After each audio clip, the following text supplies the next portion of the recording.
Hello guys, this is Highboy. So if you have watched my previous video about Kpop4Planet, you'll know that they present themselves as this advocacy group focused on environmental issues, using K-pop fandoms to raise awareness. On the surface, this sounds like a great initiative, using the influence of fandoms to push for a sustainable future. But as I have pointed out before, there are some serious questions about their impartiality, especially when it comes to their actions against HYBE. So about a month ago, they staged this public demonstration right in front of HYBE's headquarters, specifically targeting the company's business practices, especially the production of physical albums and merchandise, which they claim are environmentally harmful.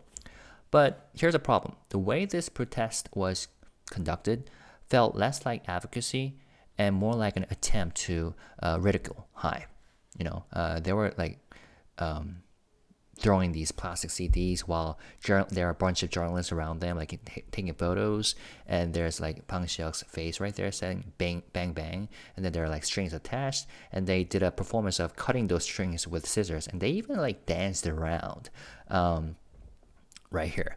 That's kind of hilarious overall. But despite the fact that similar practices are widespread across the industry, Kpop4Planet has made a habit of singling out HYBE. And if you have seen this video, you already know this isn't their first time, right?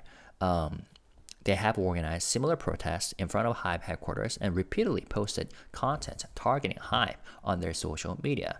K-pop fans, have you seen this? Do something, we guess. Vote for the worst marketing trick HYBE uses to exploit fans. And then they made this like very weird and aggressive looking cartoon that says, participate in this petition, a very easy petition where you can enter using your email address only, and let's punish messed up HYBE. That's what it says. So they had a history of dissing HYBE.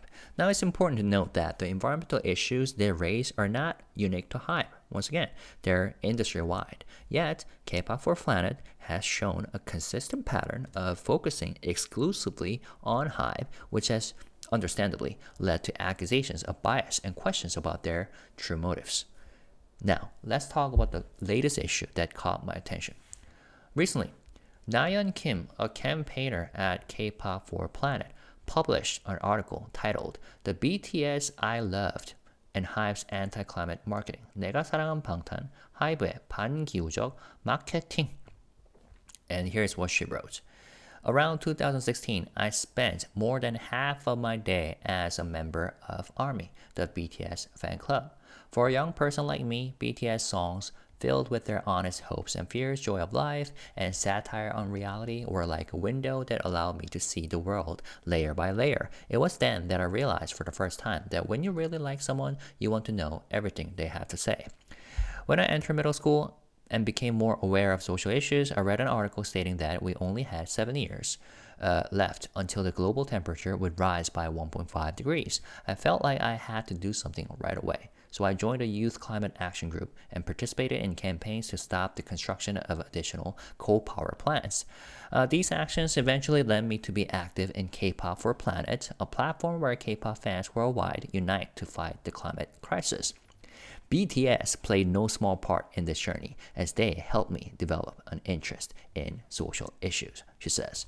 Then she talks about the struggle she now faces between her love for K-pop and her concerns for the environment. She criticizes how entertainment companies, including HYBE, push fans to buy multiple copies of physical albums through tactics like bundling photo cards and offering fan sign entries. By the way, random photo cards practice was begun by SM Entertainment, and interestingly, specifically by Minijin. But that one, I talked about it in my previous video. Anyways, and according to her, these practices lead to a massive amount of plastic waste and carbon emissions. And she says this makes fans part of the problem, even though they might not realize it. And she admits that she once admired and liked HYBE's chairman, Bang Seok, right? for supporting BTS's genuine musical expression, but now feels let down by the company's anti-climate marketing practices. 안타깝게도 내가 사랑한 방탄소년단의 소속사 하이브도 이러한 방위교적 마케팅에서 자유롭지 못하다. Unfortunately, HYBE, the agency for BTS that I once loved, is not free from anti-climate marketing, she says. So, like seeing stacks of unopened albums discarded after fans buy them just for the extras deeply frustrates her, as it feels like it goes against what BTS stood for. And Kim ends by questioning whether Bang Seok still holds the same passion he once expressed in a 2019 speech about fighting against unfairness and injustice. Yeah, she even mentions the speech that Bang Seok delivered in 2019 at Seoul University graduation event. And she says, I want to ask Chairman Bang, aren't you still angry about the bad practices and unfair business dealings that plague the music industry? Do you no longer feel the same frustration over how the fans who have been instrumental in globalizing K-pop and making it the phenomenon it is today are often socially overlooked or ignored? It's very interesting that she used that exact same word, 무시, that Honey used, right? Overlook or ignore. Coincidence? I don't know. Probably, but I just wanted to point that out. Now, after reading this article, I decided to take a closer look at Nayeon Kim's bio on the Kpop4Planet website. Here's what it says now. Nayeon Kim, she became a K-pop fan with BTS as ARMY in 2016. Now her bias is NCT Dream. Sounds like a heartfelt connection to BTS and ARMY, right? But here's a catch. Just a month ago, when I made my previous video, I had checked the bios of Kpop4Planet's staff. Back then, none of them claimed to be fans of HYBE artists. Yeah, they were all about artists under SM Entertainment, JYP, or other companies. There were no, not even a single person who says they stan HYBE artists. And now, look at this. I went back and confirmed that Nayeon Kim's bio just a month ago looked completely different. It says, Nayeon joined Kpop4Planet as a fan in 2021 and became a campaigner in 2024. As an NCT Dream fan for over 4 years, her bias is Renjun. So, up until a month ago, she was all about NCT Dream, with her bias being Renjun. No mention of BTS or being an ARMY. Yet, suddenly, before releasing critical article against HYBE, targeting HYBE, she updates her bio to say she became a K-pop fan through BTS as part of ARMY back in 2016. What? Is it like she suddenly, she forgot about the fact that she liked BTS and now suddenly remembers that and decided to update the bio? And in her article, she emphasized her past love for BTS, right? Almost as if trying to make her critique of HYBE seem more personal and credible. So the sudden change raises a lot of red flags. Now, I gotta give them some credit because in the video that I made about them, I wrote this in the description. Come on, at least fake neutrality. Maybe throw in a team member who stands a HYBE group in their bio next time. And it kind of seems like they have followed my advice that I gave jokingly. I'm not sure if they watched this video, but it's kind of funny, isn't it? Now, of course, people can change their fandoms and taste change, right? But the timing of this update feels strategic, like an attempt to lend credibility to her criticism by aligning herself with ARMY, especially when the article itself is heavy on bashing HYBE, right? This leads us to a bigger issue. Why does Kpop4Planet seem so intent on targeting HYBE and HYBE alone? Like this organization's consistent focus on one company while ignoring others who engage in similar practices has led many, including myself, to see a clear bias. It's been pointed out that many of their staff are fans of artists under SM Entertainment, JYP Entertainment, and other companies. And by the way, the leader of this group and who's responsible for online marketing, on social media, proudly claims herself to be a fan of aespa, also under SM Entertainment. But I mean, personal preferences are normal. But when those preferences dictate an organization's actions, it becomes a serious problem, I think. And despite the fact that environmental issues like plastic album production are industry-wide, Kpop4Planet has not staged protests in front of other entertainment companies like this. So why this fixation on HYBE? If the goal is truly to address environmental impact across the K-pop industry, singling out one company isn't just ineffective. It looks like a calculated agenda. And I don't know. I guess another major issue is transparency, or rather the lack of it.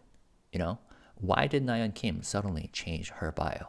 There's been no clear explanation from Kpop4Planet, and it comes off as an attempt to manipulate perception, presenting herself as a former ARMY before attacking HYBE's practices suggests an agenda to make her critique seem more authentic and trustworthy. But without a proper explanation, this strategy feels deceptive. What's going to be next? Like, are they going to hire a self-proclaimed ARMY just to legitimize their continuous criticism of HYBE? I mean, advocacy should be clear and honest, not based on opportunistic moves that risk misleading fans and the public, right? So, to sum up, Nayeon Kim's sudden shift in her bio raises serious questions. It's hard not to see this as an attempt to use the name of ARMY to lend credibility to her criticism of HYBE. And this isn't an isolated incident. We have seen BTS and ARMY's name used in Kpop4Planet's campaigns before, like Army for Forest and Save the Butter Beach. While these campaigns may be well-intentioned, it's important to understand how ARMY's influence is being leveraged. And let me be clear, I'm not here to cancel anyone or dismiss the importance of environmental activism. Like, holding companies accountable is crucial, but it should be done genuinely and consistently, not selectively or for hidden agendas, right? So I would like to encourage my subscribers to pay close attention to the intentions behind these claims. When someone says they used to be ARMY or any other fandom, take a step back and analyze why they are bringing it up. Let's not just accept it at face value. Always ask what the real motive is. And like, this incident kind of reminded me of this guy, I Do It Suit, who claims they were once an ARMY and now demand Suga to exit BTS, and have been collecting donations from others to send funeral wreaths and protest trucks to HYBE headquarters. And now this person's getting accused of being a NCT fan secretly, right? So, very sus. This one's sus, but this one's sus as well, personally.